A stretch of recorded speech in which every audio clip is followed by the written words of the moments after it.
आप सभी को होली पर्व की ढेरों शुभकामनाएं। आज हम जानेंगे होली के आध्यात्मिक रहस्य।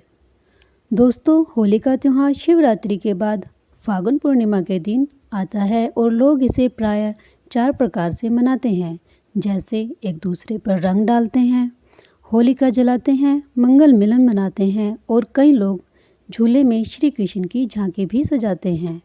इन चारों रीतियों पर ध्यान देने से होली के वास्तविक रहस्यों को सहज ही समझा जा सकता है। होलिका जलाने का अर्थ पिछले वर्ष की कटु यादों को जलाना और हंसते खेलते नए वर्ष का आह्वान करना है।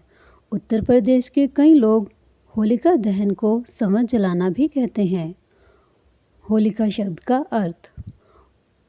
कई लोगों का कहना है कि होलिका शब्द का अर्थ है भुना हुआ अन्न।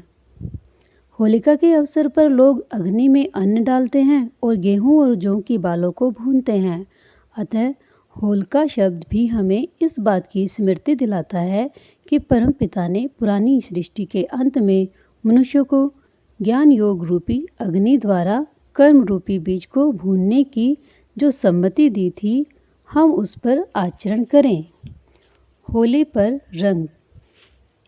एक दूसरे पर रंग डालने तथा छोटे बड़े सभी से प्रेम भाव से मिलने की जो रीति है, इसका शुरू में यही रूप था कि परमपिता परमात्मा शिव से ज्ञान प्राप्त करके मनुष्यों ने ज्ञान पिचकारी से एक दूसरे की आत्मा रूपी चोले को रंगा था और मन मुटाव तथा मलिन भाव त्याग कर मंगलकारी परमात्मा शिव से मंगल मिलन मनाया था।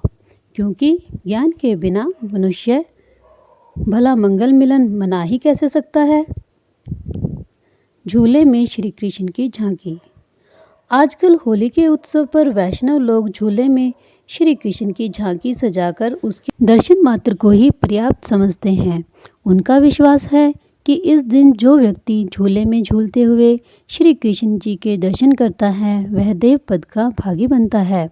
वास्तव में दर्शन का अर्थ यहाँ श्री कृष्ण जी की जीवन कहानी का वास्तविक ज्ञान है। अर्थात जो व्यक्ति ज्ञान आनंद के झूले में झूलता है, उसे विषय विकार फिर अपनी ओर आकर्षित नहीं करते।